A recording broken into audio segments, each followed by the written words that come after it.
level, they said, we're going to get more density into areas. And the philosophy they tried to adopt was the areas they tried to adopt were areas that had good transport, good shops, good medical, good hospitals. So it wasn't just everywhere that got the density. They hand selected town centres. 170 of the town centres were selected in New South Wales. Then they went a further step and they said, what we're going to do is we're going to switch off controls. So controls that have been inhibiting development in areas, we're going to switch some of those, not all, but some of those controls off. Some height controls have been switched off. Some FSR, floor space ratio controls have been turned off where where it actually gets bigger.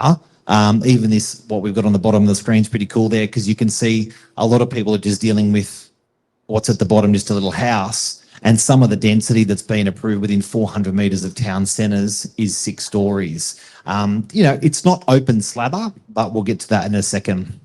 So biggest myth that we've been asked, because this was launched, it was talked about 6 to 9 months ago. It was coming. And then literally out of nowhere, it was launched.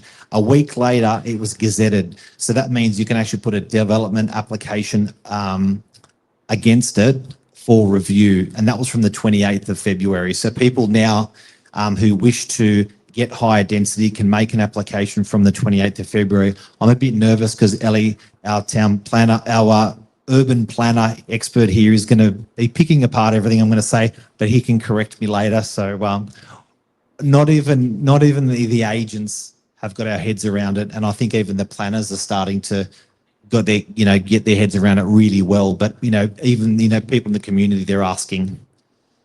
So while we're here, it's a rising demand for affordability, the state government's urgent push for higher density, and the Northern Beaches has been identified for strategic development. Now, we've got probably about 8 town centres that have been designated out of the 170. The logic behind the town centres is the infrastructure, transport, shopping, healthcare, and it's designed to minimise pressure because there's, transport. So it sort of helps. As much as people may argue that, there's already enough traffic and already enough transport, we get that, but they've just insisted that it's got to go in.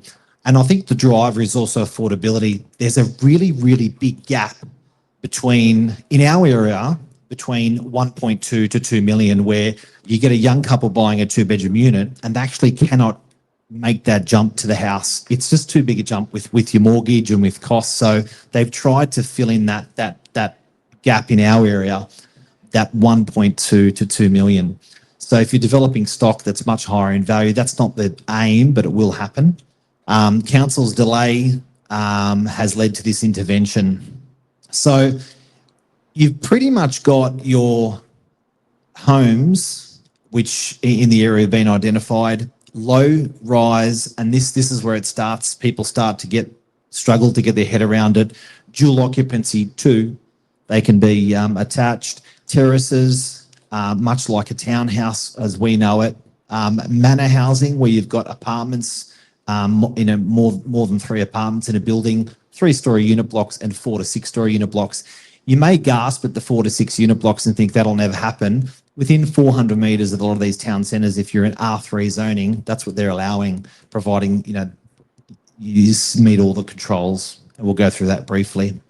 Dual occupancies back. Our community probably remembers the dual occupancies that were out there. Dual occupancies were out in the 80s. People did extraordinarily well. It filled a beautiful part of the market. It came in the way of battle axe blocks a lot of the way, where you put a driveway down the side of the house and you built at the back. And then the dual locks are back now, not in that same fashion, but we'll cover that as well. Most Torrens style properties are qualifying. So the biggest myth that I've got to answer tonight is dual occupancy is not within town centres only, it's everywhere.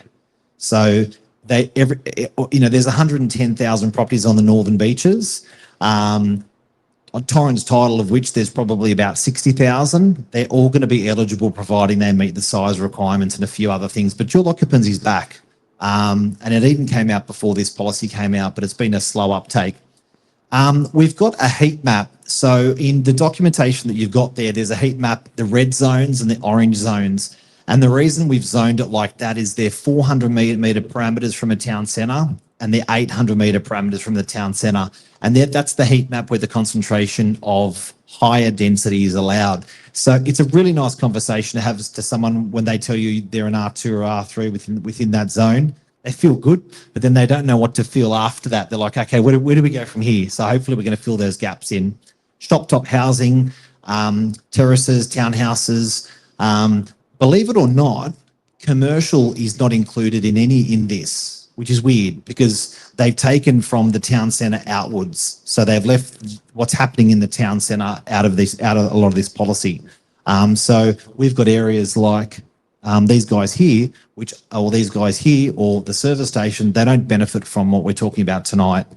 So it leaves out commercial. Areas, here it is, Manly, Manly Vale, DY, Frenchs Forest, Forestville, and Mona Vale. Commercial realities and challenges. It's interesting because people think it's just a no-brainer. We're done. We've made money. Let's go to the bank and spend it. It's not really the case. There's other factors which commercially now are coming into play, which we're now starting to commercially play out. We're sitting down with landlords. We're sitting down with owners. We're sitting down with developers, sometimes in one meeting. And then when we're talking with these guys, this is what comes up. So it's like tick, tick, tick, tick, tick. You're in that zone. And then it goes, but let's work out what the end stock's worth. So it's got a gross revenue. What's the actual stock worth? So if I'm going to build a dual occupancy here, is it worth 2 million plus 2 million, 4 million? Yes, that's what it's going to be worth. Then you work it back. So then they go, okay, well, what's it going to cost to build this now? And there is going to be a pressure, which we've seen already with construction costs. So I think you'll find with more stock being delivered into the market, you're not going to be selling your property for as much as you think because there's more stock coming into the market. And you're going to be spending probably a bit more than you think when it comes down to the actual reality of it's even hard to get a builder to build something now. If more stock's coming on and we're building more, it's going to be even harder. So that may lead to, supply chain pressures, cost of materials, builders and things like that. So the impact on the end product values and balancing affordability. So then you've got to say, okay, where it sits. Everyone hates when when a real estate agent says this, but we've been rattling it on for 30 years. Sometimes it's 1/3, 1/3, 1/3. So it's 1/3 your build, 1/3 your land, and 1/3 your profit, on a raw site. So if it's baby maths, have a go at that sort of number, and then you start to get it around in your head and you can hone down in. The affordability gap.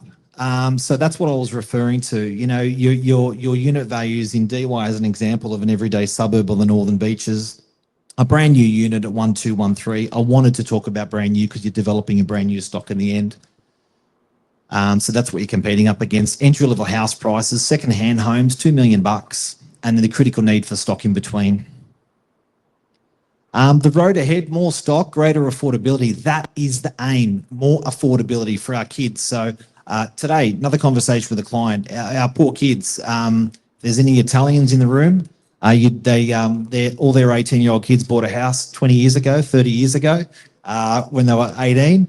And that doesn't happen anymore. So there's this pressure on affordability now. Lending money is harder for these kids. Land tax issues and stuff like that. So generally they're getting into a one or two bedroom unit and stepping up through the price ranges as they get more sort of mature financially. Community impact on improved housing options and exciting opportunities for local developers and investors. So again, there's that rezone SMS. Have a little, hopefully that's all come through to you straight away, but that's the slide that I've done today. Ellie's slides are going to be there as well. And then I just wanted to get a feel of maybe one or two questions to see what direction you want us to go with Ellie as well. Get that microphone out there. Yeah, oh, look at that, like a magician. Wow, how'd you do that, Bidan? Yes. Just let's say on a dwelling, secondary dwelling. Yep. Are you able, if it gets passed or whatever else, are you allowed to sell them separately, or do they still get sold as one? Separated titles. Separated titles? Yeah, good question. Yeah, so it's all pretty much everything going through separated titles. Yeah. Yeah, the 170 town centres that they've nominated in those areas, 800 metres. Or dual occupancy, don't forget, anywhere in New South Wales is, yes. So dual occupancy, yes. Subdivision, anywhere in New South Wales. Ellie's going to pull me up on this. I've got a feeling. And then also the 800 metres, when you're going through those other ranks, those other densities that we spoke about, they're all be able to sold separately. It's a really good question. Any other questions before I hand over to Ellie?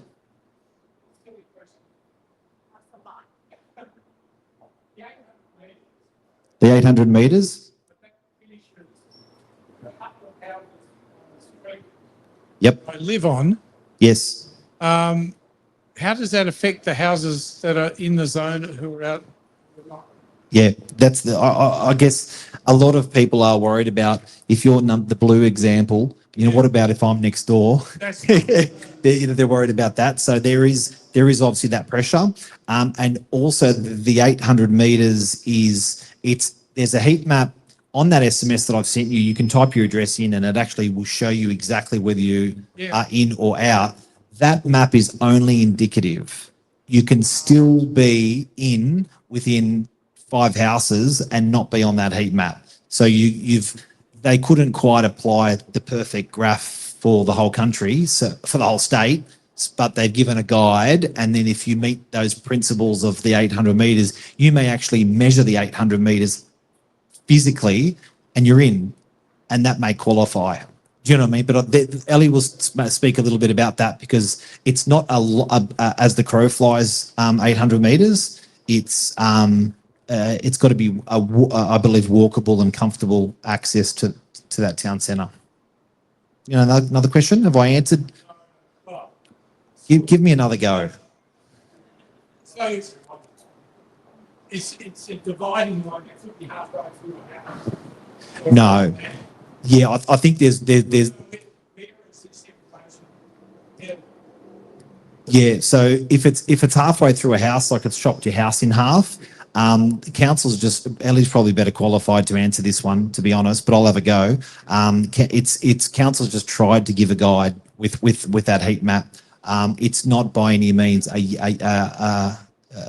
a definitive 800 metres within a metre or two. They've just sort of say, guys, we reckon you qualify if you're in this area. So you probably put up, if you wanted, you probably put up a bit of a fight and say, look, we've actually technically measured it and technically it is. And they'll say, well, technically you're right, you can do it. So it could be very... Sorry, was that? Could be very... Yeah, it's going to be really interesting. And I think particularly everyone's... it's a bit like COVID when you're saying we're all in it together. I think everyone's going through those same sort of pain points, thinking, how does who do I call? Who do I talk to? So tonight we sold out in an hour tonight with everyone that's here. We had to say no to a lot of people. It's a big thing. We'll probably put another one on next week or next 2 weeks. It's huge. But to get your hands on, I think the goal is not to get your hands on a real estate agent. Our value is not as high as Ellie, a town planner. Everyone's trying to get their hands on a town planner to actually further their inquiries for good or bad. It's not always like, hey, we're in the lottery. It's like, I don't want it. The town planners it's very kind that Ellie's donated his time tonight. I think it's going to be interesting for town planners. These guys, Ellie's even designed a ChatGPT bot within ChatGPT to answer your questions. He's getting so inundated. So yeah, it's interesting. So duplexes can be done in the whole of the old Warringah Council. Will it be under state legislation or code, or will it be council, like the parameters, will it fit under like a CDC? Yep. Or will it be DA? It's going to be, if it's a complying development, so it's all with everything within the code, I believe you can go through council for it. But then if it's outside of that, I believe, private certify, or maybe the other way around. Ellie will answer that question for you. Remind me. Anything else? We'll circle back around for Q&A at the end. I'll pass you over to Ellie. I appreciate everyone's time is valuable, so I want to move. Ellie, welcome. Thank you.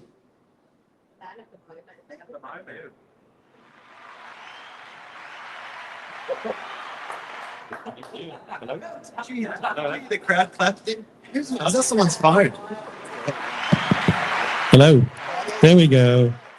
Someone was mucking me around. I'll just go to my slides. Here we go. Well, first of all, another round of applause for the Novak team for putting this on. I was privy to all the WhatsApp messages. Let's do this. Let's do that. So it was an amazing achievement. I think we were able to do this within a week. About a week ago, Mark said, "Ellie, let's do this." I said, "Yep, no problem." So I was able to whip up this presentation for you guys tonight. So as Mark kind of alluded to, all of this is quite new. I don't know all the answers. I don't think you'll find another town planner, another council officer, or another real estate agent that will have all the answers. But nevertheless, it's certainly exciting times for everybody. And I think this is a great night and a great forum to spread the word. Tonight we'll be covering quite a bit more detail than Mark's presentation. I'm not going to bore you with all the slides and everything written on them, but nevertheless, I hope you guys are able to take something in from this presentation. So tonight we're going to cover quite a few topics. What is it? What are we actually talking about tonight? The low-rise code. Why do we actually need it? Mark alluded to a few things around that. The map, the indicative map, there's already been some questions around, is the map accurate or not? There are some areas that are excluded from this policy, and we'll talk about what those areas are and what actually does low-rise and medium-rise density actually, what does it actually look like? What do these buildings look like? There are probably, you walk around Northern Beaches, you'll probably see some of them, but you don't actually know what they're called in the town planning world. I'll share with you some of the key planning controls in your pamphlets that the Novaks have prepared for you tonight. They've got a really good summary. I'm not going to go through all of those tonight, but I will also share with you some case studies on 2 properties in the local area. And last but not least, I'll be around for questions and answers. This is just a plug for Navon Planning, for the company that I run. So I've been doing this for almost 20 years as a town planner. We get involved with complying developments, DAs, land environment court work, as well as planning advice, whether you're looking to buy a property or you own a property, what exactly can you do with it? So what is this policy that we're all talking about? So it comes under the housing SEP. The housing SEP, some of you might be familiar with seniors living, SEP 55, those types of things that sometimes real estate agents promote on their ads for developments. So the housing SEP is a very broad policy. It's a state planning policy. Someone asked a question before, is it state, is it council? This policy we're talking about is state, but there are council controls that are certainly switched on in certain cases. There are distances, 400 metres, 800 metre radius. There's also specific controls like floor space, lot size and height controls. And something that some people are not so sure about is this a DA with council or is it a CDC with a certifier? This particular policy is all DAs. So unfortunately, it's not a CDC stream, which is a much quicker approval process. It's actually a DA that goes through council. So while certainly this is, I would say the government is really ambitious in what they're trying to achieve, it doesn't say anywhere that this is going to be a quick process, but it certainly unlocks your site for future development. So why do we need it? There's a lot of information on that slide up there. I didn't realize the screen would be so big, but this is really, really helpful.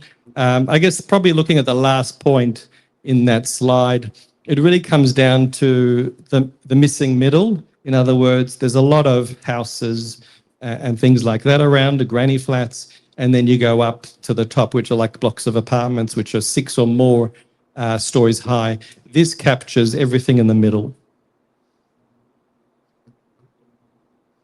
This is the map that Mark was talking about. I've kind of zoomed in as much as I could on the Northern Beaches council area. You'll see you'll see all those yellow areas are indicative areas where if you've got a property in those areas, then I would say probably 95% chance you're in this area. The blue areas are actually the town centres. So like where we're sitting now, this is a town centre in blue. I've zoomed in even further. I believe this is where we are in DY. So you can see the actual town centre is not coloured yellow. So the way the government measures these distances is from the actual boundaries. I think if you were to look a bit closer, there's like a bluish boundary.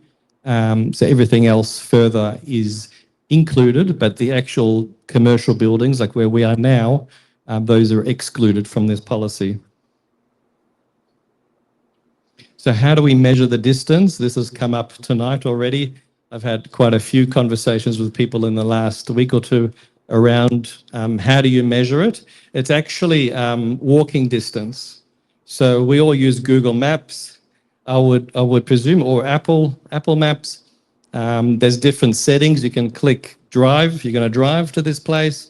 You're going to catch a public transport, or you're going to walk.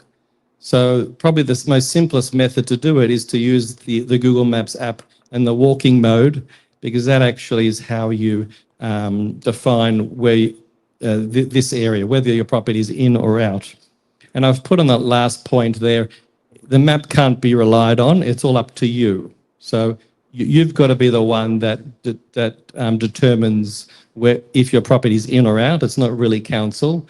I've even seen a lot of planning solicitors have been sending out different updates and their interpretation of these new codes. And they've even said, even if you get a surveyor out to physically measure your property to where the edge of the town centre is, even if you have to go to that extent to prove that you're in the area, then that's what you have to do. So this is just a slide. Whoops, sorry. This slide is actually taken. I had an inquiry for a site in Edgecliff, or I think it was in Paddington, and you can see in the top right-hand corner of each image, that's Edgecliff Station, if you're familiar with that. So on the left map is that LMR map. The blue dot is where this guy's property is, and he told me that he's got developers that are looking at the property and want to purchase the property. But they told him you're not in the orange area, so we're not going to give you as much as we thought we would. So he asked me for some help. So it literally took about 10 minutes of my time. It was my first inquiry, like in this particular scenario, and I said, okay, let me work it out. I spent about 10 minutes doing a bit of research, and I used Google Maps on the right-hand side. So on the right-hand side, you can see where his property is, around where that red little dot is at the bottom of that aerial map, and then you follow it up. There's actually a pathway through that park, and he told me there's a pathway, so I thought, okay, I'll just punch it in, and you can see his property is certainly within 700 metres, and the requirement is if you're near a train station. I don't believe there are any train stations around here, but if you have a property outside, let's say Northern Beaches, you actually have to measure it from the entrance of the train station. So I know Edgecliff Station well, and if you look at that map, it's saying the entrance is somewhere on the right-hand side. The entrance is a lot closer than that. So in fact, this guy's property, I told him, is certainly within this zone, this LMR area. There are actually a lot of places that are excluded in this zone, in this LMR, low medium rise zone. Even though the map will tell you that your property might be in it, you might have a property, let's say in Paddington or somewhere else in the inner west, And particularly, let's say, give an example in the inner west, this clause here says your property is actually excluded because it's under the flight path. So you've got to be careful. Over here, I don't think there are any planes that flying past, but another issue is if it's a heritage listed item, you're out. But if your property is in a heritage conservation area, you're actually in. But obviously subject to council's controls and their rigorous assessment process. So bear in mind, there's a lot of properties that are not in this area. So what does low and mid-rise housing look like? Mark shared this screen with you before. There's dual occupancies, terraces, townhouses, manor houses. There's 3-story buildings and also 4 to 6-story buildings. So we're not talking about high-rise buildings like you see in Hong Kong or Dubai. We're not talking about that here. We're talking about very basic and simple buildings, which I believe are quite appropriate for Sydney. So this is what a dual occupancy looks like. You probably haven't seen one for a while in the Northern Beaches because they've been prohibited until now. But this is, so again, the text, if you want to read it, you can, but it gives you a bit of a summary of what a dual occupancy is. It can certainly be strata subdivided or possibly Torrens title. You also have townhouses. So this is a nice example in Port Macquarie. So townhouses are typically 3 or more dwellings on the one property. It could be 3 or even 10 properties. And naturally, in a townhouse, it's strata subdivided and not Torrens title. You're also able to do terraces. So this is an example in Ermington. So basically side by side, again, think about areas like Newtown or Paddington. Again, this is a type of housing which technically you're allowed now under this new planning policy. You can also do manor houses. I don't think the government has been trying to push manor houses for quite a while. I don't think it's a popular type of development, certainly not in Northern Beaches area, but it is basically a small block of apartments, usually 2 stories and with 3 units. You can also strata subdivide them. So the policy, well, I guess the big feature of the policy are apartments and shop top housing. Apartments, I think we all know what they are. Shop top housing, for people that don't know what they are, is essentially it's pretty much like where we are now. You've got commercial on the bottom and apartments on top. That's pretty much the definition of shop top housing. These are some key stats. I didn't put them together, but a really great e-planning company called PropCode has actually put these statistics together as well as this map.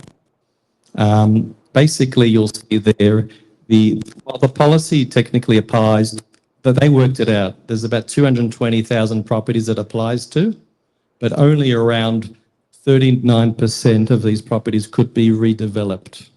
They've done the number crunching. I'm not going to do it myself, so I'll trust them because they have all the data. But while it might sound very exciting, I think obviously projects have to stack up, and this is kind of the analysis that they did.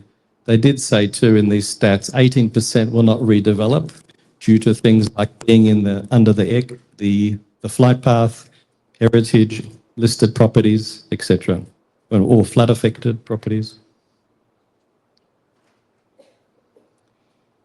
So this is just a bit of zooming in on the actual planning controls, similar to what you've got in your booklets, but I've just shared a few examples with you. So you have dual occupancies and semis. So it applies to all residential zones. The minimum lot size is 450 square meters. It doesn't apply if your property is 449 square meters, because after all, this is the legislation. So you'll have to make sure you measure your property correctly. The minimum lot size is 12 meters. FSR like what Mark said, floor space ratio, that pretty much tells you how much floor space you can build on your property. Maximum height 9.5 meters, which I believe is pretty reasonable. A lot of councils only allow 8.5 meters, so you can almost fit a third level or even an attic level in one of these buildings. Regarding townhouses on the right-hand side, applies to all residential zones. Again, there is a minimum lot size of 600 square meters. The FSO is 0.7 to 1, so you're allowed a little bit more floor space and etc. And you can strata subdivide a townhouse development. Question? Someone want to give them the mic? 1 second. I might be able to hear you, but maybe others won't. Yeah, just wanted to see, so with the control of the points here, do those controls override the LEP? Or Yes. yes, it does. Okay, Yep. so if there's an 8.5 metre height limit in the LEP. Correct. It's now 9.5. Correct. Good question. Okay, thank you. Yep. As well as the minimum lot size, etc. But the government spent a lot of time working with council, so these numbers you're seeing in front of you are not just random; they weren't plucked out of nowhere. So there was a lot of research in defining these controls in consultation with councils. So right now, if you're in an R1 or an R2 zone, within 800 meters of like where we're standing now, basically, you could technically build a block of apartments. There is a 0.8 to 1 FSR, okay, and maximum height of 9.5. So you won't have a 10-story building, but it'll probably be a 2-story building, I would say. Whilst these controls, we can talk about it for ages, but whilst these controls might sound nice, if you're developing a block of apartments, there's probably about 50 controls that you have to go through, including councils. Some councils' controls also will be picked up on, which I'll explain later. So it's not just, there are certainly, this is a state policy, but also councils' controls will be switched on in certain cases. Again, between the left and the right, it really depends on where the property is. So if it's within 0 to 400 meters, you've got those specific controls there. If your property is further out, between 400 and 800 meters, you're given less floor space to play with, and the height is only 4 stories instead of 6. And here's some examples of shop top housing. Similarly, between 0 to 400 and 400 to 800 meters, the further out you go, the less you can build, basically, which makes sense. So there's other things. So someone asked before, what about council's controls? I think we had 2 questions already. So the government has also introduced another policy kind of on the side called a tree canopy guideline, which tells you, and I think the next slides will give you an example of what that looks like. And ultimately, council's setback controls will apply also. So you've got your floor space height, but council's setback, you have to look at both documents, basically, the state government policy as well as the council controls. The tree canopy guide, it is, if you were to build a house right now in Northern Beaches, you have to provide a certain amount of landscaped area. So this is really no different in terms of you need a certain amount of deep soil. I'm not going to go into what that means, deep soil, as well as a tree canopy, where you have to have enough garden space to plant big trees, not little, bushes, something more substantial. So you also have to consult these controls also. So I've got 2 case studies to share with you. Hopefully none of these are your properties, so I do apologise. So I randomly looked at a property in Manly. So it's an R1 zone. I've measured it. It's 525 square meters in area, 12 meters width. Again, I was just using Google Maps to measure it, but if it was 11.9 meters frontage, then you wouldn't be able to do this here. And when I Googled the address, it came up with this nice picture, and I looked up, it's not heritage listed, so that, well, it looks nice, but it's not listed, so that's a good thing. The these controls certainly apply to this property. I then, on that left aerial, I did a quick Google map with walking distance. I can't see what it is, but it's definitely, I think maybe 650 meters was the answer. And then that's the property on the right. So what could you achieve on this property? Let's find out.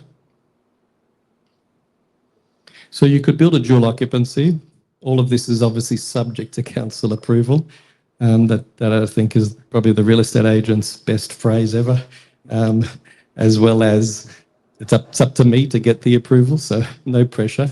Then you could do a residential flat building also. Again, it has to tick all the boxes. In this case, if you were to do an RFB, a residential flat building, you could actually achieve 420 square meters of floor space. So that might equate to possibly 3 or 4 units. One of the things you can't do here is townhouses because the property is actually less than 600 square meters. It's 525 square meters. So the first thing you look at is the lot size. If that's crossed off, then you can't do townhouses there. You could do shop-top housing, except I don't know how you'd be able to do that on such a small property, but certainly you could if you were game enough. So there's another example I've chosen in DY. Some of you might know this street, Victor Road. It's opposite the park. What's the park called? Victor Park. Victor Park, of course. Of course, I'm not a local. I live in St Ives, but I come around here maybe once a month to the beaches with my family. So I just looked at this property randomly. It's 2 properties. So let's say we put them together. You know, we're a small-time developer, or I go in with my neighbour, let's say. So the property is about 1,125 square meters, and the site width is around 26 meters. I've done this little calculation also. I think it's about 700 meters walking distance to the shops. So townhouses are in. You could do townhouses there. Again, you know, the controls look similar, obviously, like 2-story buildings. And I don't know how many townhouses you could achieve there. You'd have to, I guess, speak to an experienced local architect. Residential flat building, you could do that also, 900 square meters. So again, I don't know how many units you could achieve on that site, but I would say it might be a nice little development. And lastly, here are just some useful tools for you. There's the map, which we've spoken about a lot, even though we've said it's not to be relied upon, but I would say probably 95% of the properties are accurate. Google Maps, we all have that. There's the New South Wales Planning Portal Viewer, where you can find out the zoning of your property and other useful information. There's also Prop Code, which is what I was talking about before. It's a really handy app to use. I believe there's a free element in there. If you just type in your address, it'll tell you if you're in or out of this area, and it'll tell you a whole bunch of other things. And I've just developed a quick chat GPT that took me about 10 minutes to do. So feel free to check all of those useful tools out. I'm sure there's more, but I think this will keep you busy for a little while. And that's it. Thank you very much.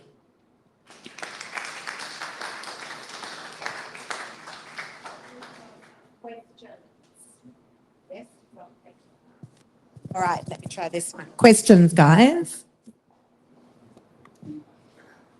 Is there an app or somewhere where we can check whether you're in the bushfire zones? Because let's say Forest Hill and French's Forest is forest. Yes. Bush. Yeah, good question. I was looking at that. Is there? Because I've been looking and I can't find it. Yeah, when I was preparing this presentation, I actually had the bushfire map. I was limited to time and slides, otherwise would be here all night. But that planning spatial viewer, which is the government's free mapping system, it'll tell you if you're in a bushfire prone area or not. So you could look at that. Thank you. Yes.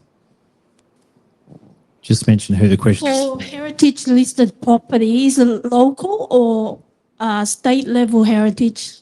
Local. Local. Council. Yep. Most properties are locally listed. There's only I wouldn't imagine there'd be too many around here that are state listed. Ellie, I was just wondering, is there any pressure being applied by the state government on the local councils for expediting the DAs? Expedite what, sorry? Making things faster for the approvals? It's the talk of the town at the moment. Councils are incredibly slow, but since the 1st of July, they've been given deadlines to approve things within 115 days. So they are actually under the microscope at the moment, to the point that we've had actually a few refusals in the last few weeks, basically because council said they've run out of time to assess our DAs. But yeah. But I would say too that this policy, I said it before, it's not really geared towards fast approvals. There's nothing in there that says you're going to skip the queue.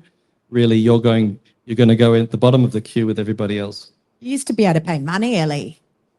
And yeah, Give like a brown paper bag or something. good on Don't say I said that. You did mention it was only DAs, not CDCs. correct. Okay.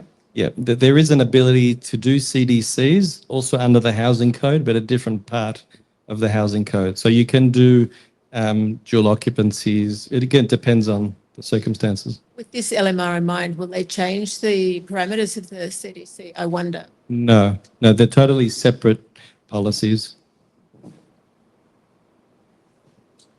Just following on from that. So if you can do a CDC at the moment for a duplex or dual lock in Manly and Pittwater, but you can't do it in Warringah, does that mean you can do a dual lock in Warringah, but you just can't do it under a CDC?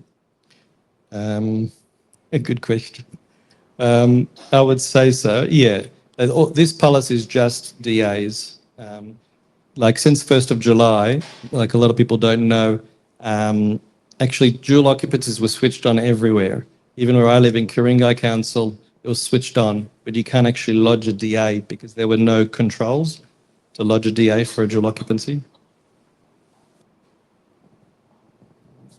I mean, that's assuming that the councils can cope with all these DA applications. And, I mean, they move at a very slow pace notoriously. So it's going to be interesting to see how it evolves. I agree, yeah. Yeah, like sometimes you will have to go to the Land Environment Court, to speed up the process in certain scenarios. But certainly if you have to go in with a robust application, you can't have anything missing, otherwise they're going to find it and it'll slow the process. What about properties on Condamine Street, which is not shaded in the LMR zone? Then I would say they're out. They're out of this policy, but there could be something else you can do outside of this policy. So just remember that the commercial areas are excluded. So, Pittwater Road, a lot of it. So if we bring up that heat map, I'll give you that early because that's probably on. If we bring up that heat map of my one, oh, no, your one was better. Yeah, go forward. So just remember when you're on that back one, yeah. So see that the lovely lady that asked the question about Condamine Street, you'd find that Condamine Street in Manly Vale is that that sort of heart in the middle. So those guys are commercial precincts, so they don't apply to this uplift that we're talking about. Pittwater Road, DY is the same, parts of Oaks Avenue and, commercial the same. And that was something that we initially struggled with. We're going, hang on a sec, we're within 400 metres or you're almost two within when you're a commercial zoning. So they've left those planning principles alone. And the fun part of the night's coming where Ellie's going to talk about everything I said wrong when I spoke. But if he hasn't corrected me for now, I think I'm okay. Ellie, we've got a lot of 3-story walk-ups in the area. Is there opportunities like the space above for a 4th story? To an existing building? I think these controls are really geared towards new builds rather than add-ons or alterations and additions. But I would say you could certainly look at that for sure. It's a great question. You've always got really good questions. social media as well. Thanks, Brendan. Hi, Ellie. Just a quick question. The zonings are based on the existing council LEP. Is there any consideration been given to changing, say, some of the R2s that are within this area to R3s or R4s? Yeah, so is there any change in zoning? Like Mark kind of said at the beginning, the technical zone hasn't changed, but you can now build a block of apartments in an R1 zone. If you think about like in the West, you've got a lot of R1 zones that it might be a terrace or a very small property. So you could build apartments there in theory. But the zonings themselves are not changing. This kind of doesn't override the zones, but it kind of uplifts what you can do on the property. Good question. Real estate just allowed to ask questions. Thanks so much for tonight. Yeah. Do you think there'll be any leniency with minimum lot sizes, minimum widths, minimum distance, proximity to radius? No. 1 metre? No, I said that already, Billy. Even if it's 449 square meters, it's a no. Even so, even with a DA, if you're 1 square meter short or 1 meter short, it's a no. Wow. You've got to be in, but you could always buy a bit of property next door. Yeah. Is there any implication for... Hi there. 1 second. We've got one more question. You'll be next. Thank you. Is there any implications for regular single dwelling blocks? Like if you bought a property that's in an area that previously was standalone housing, and now I guess theoretically all your neighbours could build apartments beside you or townhouses or whatever. Is there any other changes to like the kind of DA conditions that you could build, knowing now that you might have walls on either side of you? I haven't seen that.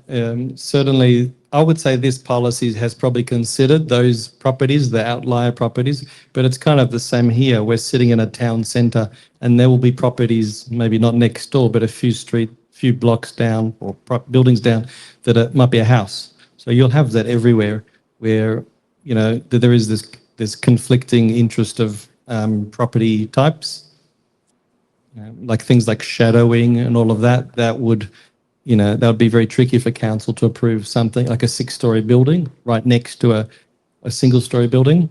But this policy indicates you can do it. So, sorry, just to clarify, so you're saying this new change would override those historical principles? Correct. Yeah. Thanks. So there's one more question in the corner. Yeah, hi there. I have a property in West Street in Brookvale. I've got a warehouse. It's a 2-story warehouse. I was just wondering if I can add an extra story on top. Is an office or residential? I'm in a commercial area already. Yeah, this policy probably is geared towards residential developments, but we could have a chat later if you want about that.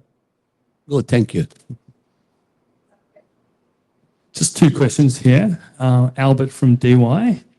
Actually bought my property from Mark. Good. Yeah, go DY.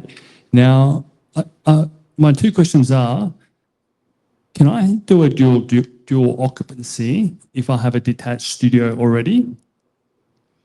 Ooh, good one. So like a granny flat. No, just a detached studio. What's in the studio? Just a empty room? Yeah, just an empty room. Again, yeah. Someone asked a question before, can I add on top of my existing building? It hasn't been tested. The policy's only been out for 3 weeks. Okay. But you could definitely explore it. Second question is, underground car parking, is that counted as a story? No. No, I didn't include car parking on my slides, but I think there's details on your pamphlets about parking there. Thank you.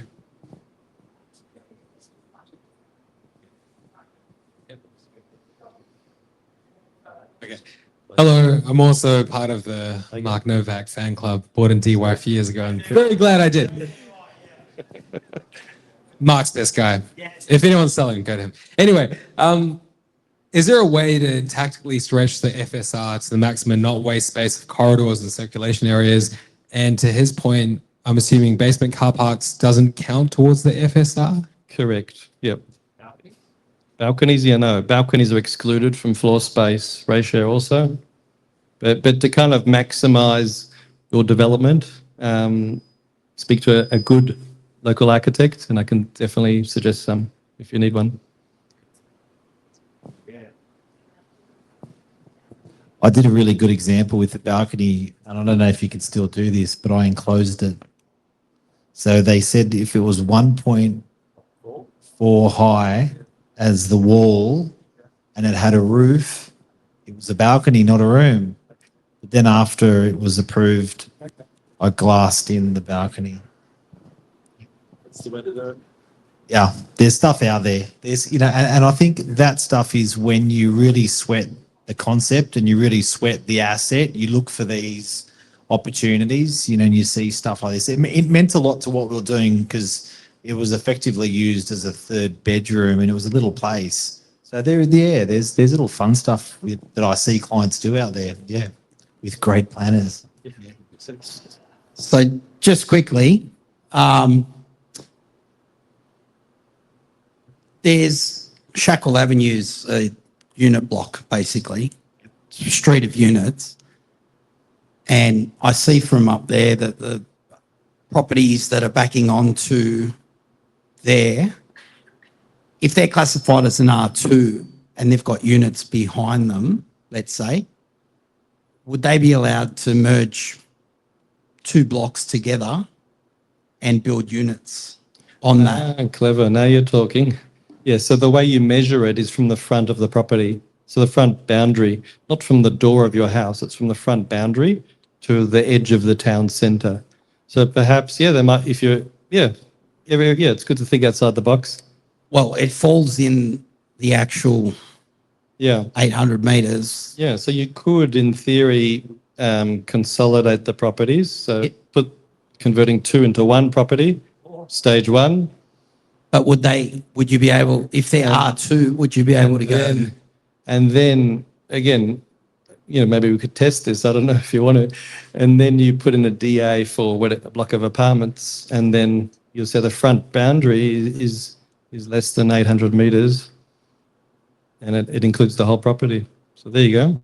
Wow, I like that. Yep. Righty. Okay, any other questions, guys? Anyone? Yeah.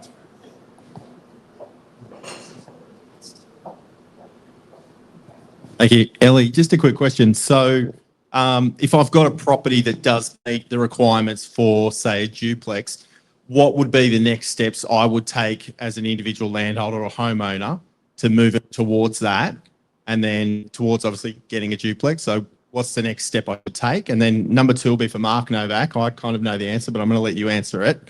With an increased number of dwellings coming into the Northern Beaches, what's that going to mean for property prices moving forwards? That's a good question. To answer your question, well, it's an interesting proposition, really. I think. Sorry, I was listening. Do you mind repeating the question? Can you ask again? Ask again. Sorry, Elliot. No. If I've got a property that meets the requirements for a duplex, what's the next step I should take as a property owner to get the ball rolling? Sorry. This is my 4th presentation in a week, so I do apologise. Gather the team. So start with your town planner. Doesn't have to be me, can be somebody else, but definitely town planner is probably your first phone call, then an architect, local architect ideally also that knows the area well. That's probably step 1. Make some phone calls. Mark, the next question's for you. Next. Do you remember it? Yeah, that was do you say the net effect of pricing, Steve, or where were we there?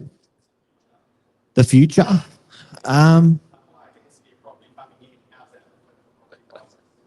Look, I think the whole aim was affordability. I think it will introduce affordability. I think there's some people that make a little bit of money out of it.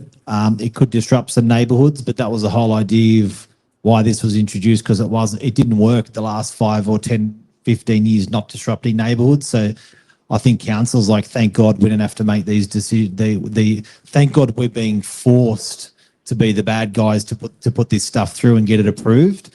So they don't lose their jobs, or they don't lose votes. So the state's taken it in their hands. So I think the net effect on pricing is people are going to make a little bit of money.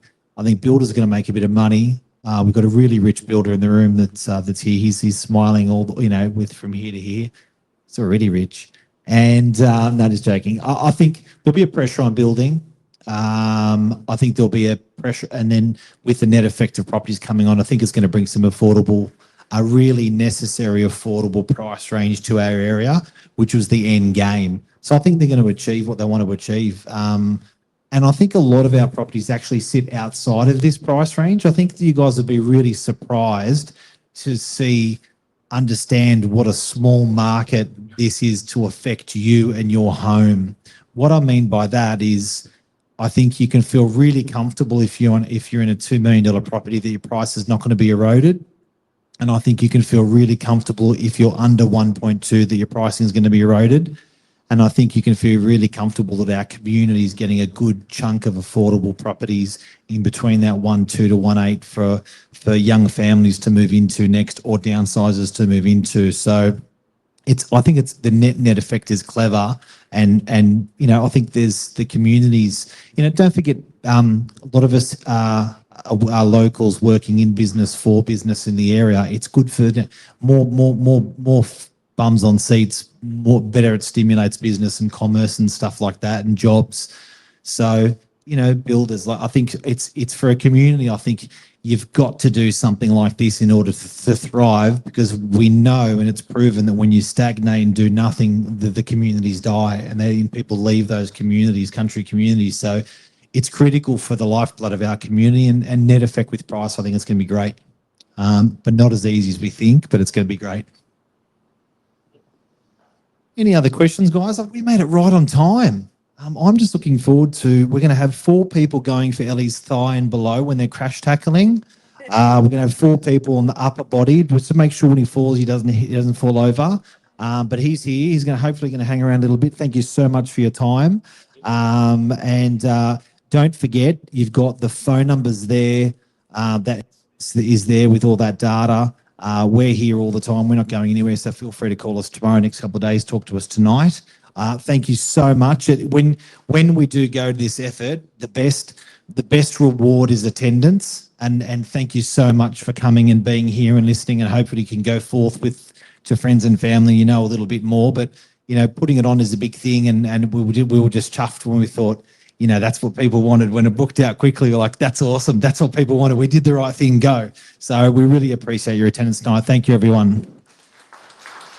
And thank you to the crew who set up today and are here tonight as well, to set everything up. So, guys, thank you, and we're here to chat with you tonight. Thanks. Thank you, Lisa.